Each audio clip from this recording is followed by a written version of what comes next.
O Senhor esteja convosco. Proclamação do Evangelho de Jesus Cristo, segundo Lucas. Naquele tempo, Jesus viu um cobrador de impostos chamado Levi, sentado na coletoria. Jesus lhe disse: segue-me. Levi deixou tudo, levantou-se e o seguiu. Depois, Levi preparou em casa um grande banquete para Jesus. Estava aí grande número de cobradores de impostos e outras pessoas sentadas à mesa com eles. Os fariseus e seus mestres da lei murmuravam e diziam aos discípulos de Jesus: por que vós comeis e bebeis com os cobradores de impostos e com os pecadores? Jesus respondeu: os que são sadios não precisam de médico, mas sim os que estão doentes. Eu não vim chamar os justos, mas sim os pecadores para a conversão. Palavra da salvação.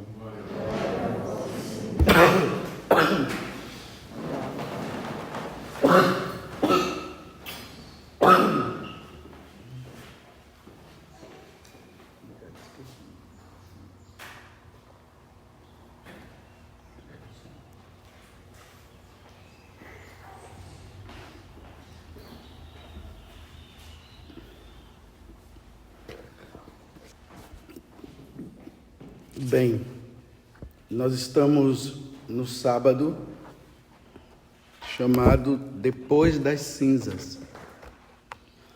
Na quarta-feira passada nós colocamos as cinzas na nossa cabeça, dizendo para Deus o seguinte: eu não quero mais viver esse tipo de vida que eu estou vivendo até agora. Eu quero mudar.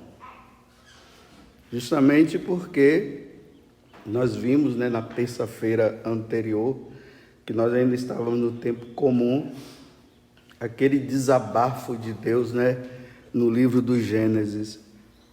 Ele se arrependeu de ter criado o homem. Que nós tínhamos visto ali, já no início mesmo, que ali é o capítulo 6, o versículo 6, Nós vimos ali no capítulo 1 que Deus criou tudo e se alegrou, e a alegria dele maior foi quando ele criou o ser humano. Mais ainda ele se alegrou. E ainda fez o homem à sua imagem e semelhança.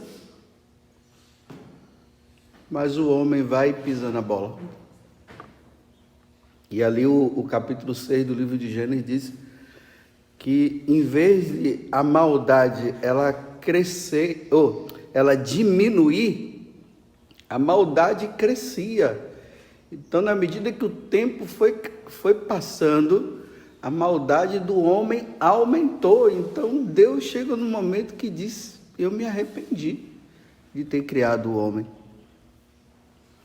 E aí eu faço aquela pergunta, será que você é motivo de alegria como Noé foi? Porque Deus só viu Noé como justo. Os outros não. Então, a minha vida, as minhas atitudes alegram a Deus quando Ele me olha? E nós vimos que também não. Nós não éramos justos como Noé.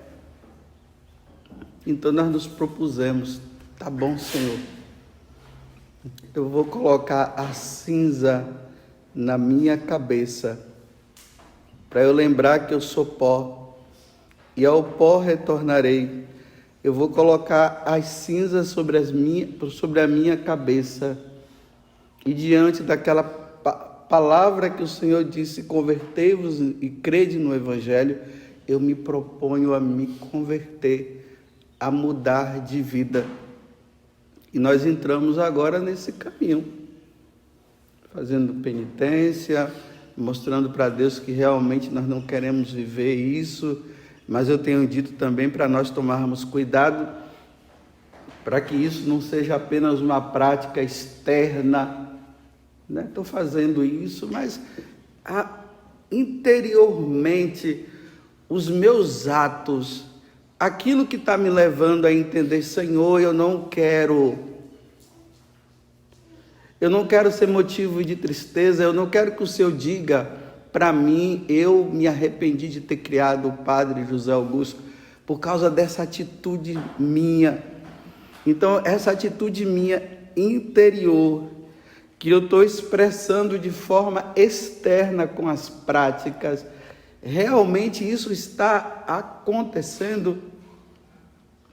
E aí nós vemos, né, o evangelho de hoje, que Levi, que estava sentado na coletoria de impostos, e era um grande pecador, porque era ladrão também, e na atitude de Jesus dizer assim, segue-me, ele levanta e muda. Ele não continuou mais naquela vida, mudou totalmente. A mudança dele foi tão grande, tão importante, que ele viu assim, não, eu vou chamar também os outros cobradores de impostos, aqueles que vivem essa vida errada, que partilhavam essa vida errada comigo, vou chamá-los e vou chamar o mestre, vou chamar Jesus, para que aquilo que aconteceu dentro de mim, aconteça dentro dele também. Por isso que tem aqui essa festa, né? Mal interpretada pelos fariseus. Como é que pode ele estar comendo e bebendo com os pecadores? Como se Jesus estivesse ali com essa intenção de beber, de sabe lá o que, de fazer as coisas erradas junto com eles. E aqui que eu queria parar um pouco para a nossa meditação. Aqui está uma passagem do Evangelho que muitas vezes é mal interpretada. Em vez de ela entrar como uma forma de que as pessoas elas precisam mudar de vida, ela entra com uma justificativa para dizer assim, ele veio para os pecadores, mas não na atitude de que ele veio para os pecadores, para que os pecadores mudem. Não, é para dizer assim, ele veio para os pecadores para que o pecador continue pecando. Quantas interpretações são feitas? Por exemplo, quando uma pessoa ela não quer mudar e alguém vem ajudá-la nesse processo, né, de tirar ela do caminho errado, ela já usa isso. Jesus veio para os pecadores.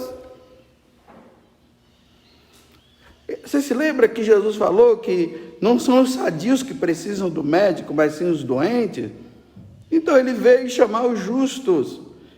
Ele não veio ele veio chamar os pecadores. Então, aí justifica para continuar. Não, realmente, se Adão e Eva não tivessem pecado, se a consequência desse pecado que foi passando no decorrer dos séculos, dos povos, da humanidade e tudo, se nós não tivéssemos caído no pecado, realmente não precisaria Jesus vir nessa condição para morrer. Como ele fala, né? Na medida que vai se aproximando de Jerusalém, ele começa a dizer, o Filho do Homem agora está indo para Jerusalém para ser massacrado.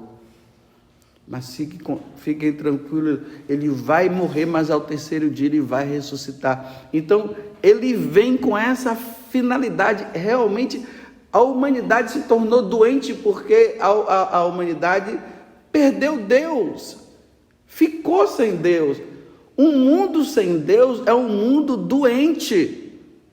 Mas não é essa doença, dor de cabeça, coronavírus. Não, é a doença do pecado, porque essa é a maior doença. Porque assim como a doença leva a pessoa à morte, o pecado leva à morte eterna. Então ele faz essa comparação, né? Assim como o médico vai em busca do doente, né? Para cuidar do doente, ele também veio em busca do doente. O doente precisa do médico. Mas imagina, né? Nesse tempo aqui de coronavírus, aí está aí o pessoal com a doença, e o médico simplesmente fica ali sem fazer nada, diz: não, eu estou aqui com vocês, eu vim aqui para estar com vocês.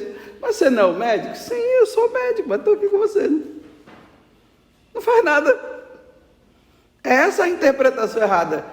Jesus vem para o pecador continuar no seu pecado, como se dissesse assim: olha, eu vim para que vocês continuem, está tudo certinho, está tudo bom, eu sei que vocês têm errado sim, vocês têm dado um chute na cara do meu pai com os pecados de vocês, mas fiquem tranquilos, é isso mesmo, eu não vim julgar vocês não, eu vim dizer assim: continue com essa vida aí. É assim que o pessoal interpreta, para que não haja essa mudança. Então, para que colocar cinzas na cabeça?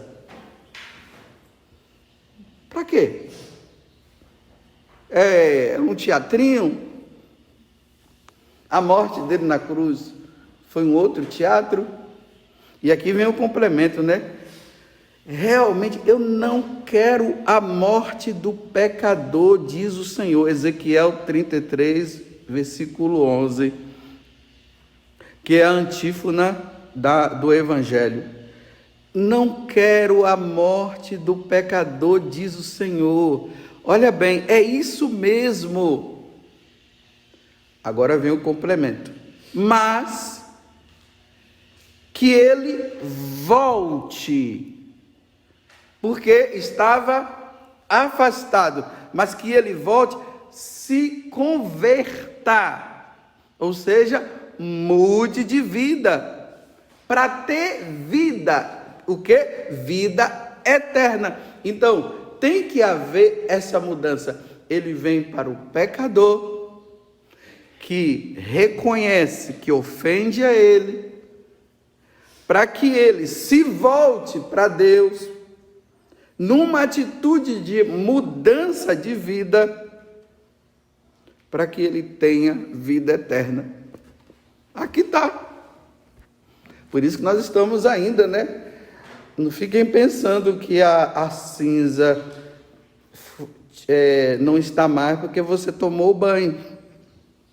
Ainda mais que hoje foi colocada assim na cabeça, né? Não foi na testa. Então aquelas mulheres que estão com o cabelo assim, já foi logo em casa, já tirou, já ficou preocupado, então já fez aquela lavagem lá, ainda mais que a cinza deve ficar grudando ali, não fica bom, né? Então as mulheres foram lá, lavaram o cabelo, tiraram a cinza. Bem, essa cinza material, essa cinza física, realmente no momento que nós lavamos a cabeça, ela foi tirada, mas a cinza da mudança de vida, aquela cinza que me faz lembrar que eu preciso mudar, ela está na cabeça ainda. A água não tira, não. Embora nós vamos lá no espelho e nós não vejamos a cinza, com os olhos espirituais, a nossa cabeça está suja mesmo, está cheia de cinza, ela não sai. E essa cinza está dizendo: Senhor, eu me proponho a mudar de vida, eu quero mudar. Nós estamos com o rosto cheio de lágrimas, nós estamos envergonhados, nós estamos dizendo assim: Senhor, que pena que eu não reconheço que eu vim do nada, eu não existia, o Senhor me criou.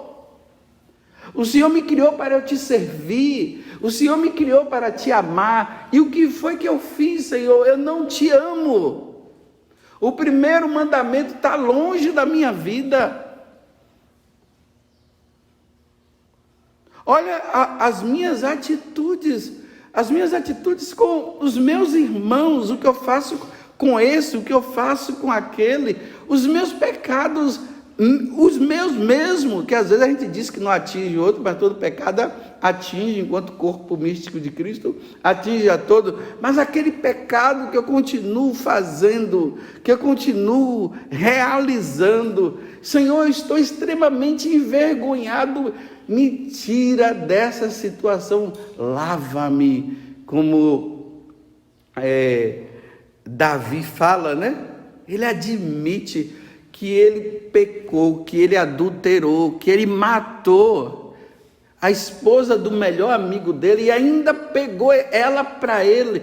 E quando o profeta Natan conta toda aquela história, que ele diz, quem foi então que pegou essa ovelha? Natan diz, foi você que fez isso? Aí ele cai em si, está vendo?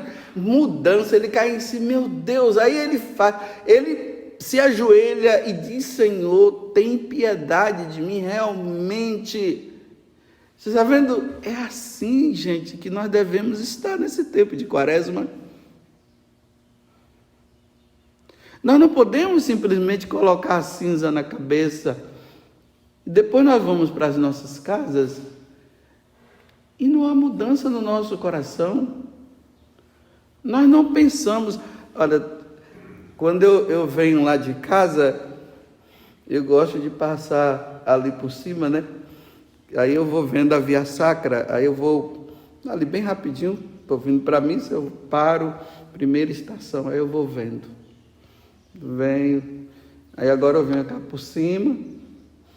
Aí eu imagino, porque aquelas outras não dá para eu ver, né? Mas eu imagino a 12ª, a 13ª, a 14ª, aí eu venho celebrar. Aí eu fico assim, mas Jesus, mas eu não vejo nada assim de sentimento em relação àquele padecimento de Jesus ali. Não sinto nada. Eu fico olhando. Primeira estação, Jesus foi condenado à morte, aí está lá, ele lá, né, com as mãos para trás, amarrado, o Pilatos lá lavando as mãos, eu vou lendo, vou vendo, primeira, a quarta aqui, eu fico meio assim, por causa do encontro dele com a mãe, eu fico pensando no sofrimento de Nossa Senhora ali, quando chega lá na 11ª, se eu não me engano, né, que é a crucificação, aí me dá um negócio assim, fico aquela agonia assim, de saber que aqueles cravos estão penetrando nas mãos dele e nos pés, mas é assim, aquela coisa tão distante, tão longe, não tem sentimento. Eu disse, meu Deus, quando é que eu vou chorar diante disso aqui? Não sei. Você está vendo que se torna uma coisa externa, eu vejo, mas não bate aqui dentro. Aí é a mesma coisa. Quarta-feira entramos na quaresma, hoje já é sábado. E o que foi que mudou dentro de mim? Qual o sentimento? Aí eu venho de lá, né?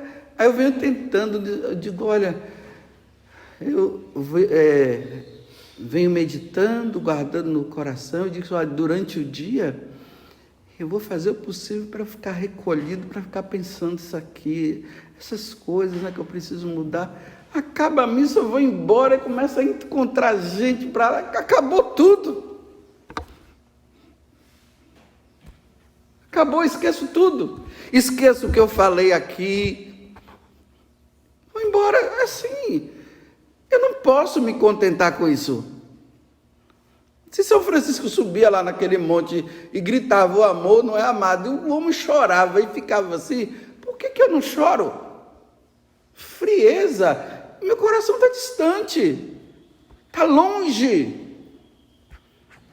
Eu estou vivendo politicamente correto, eu não quero viver a religião cristã, o catolicismo, como o politicamente correto. Aí eu faço o propósito, não vou ficar falando isso, não vou ficar falando, de repente eu estou falando. está essa mudança? Tem que haver, porque é um coração duro. Não esmorece, não. Mas que Deus me dê a graça.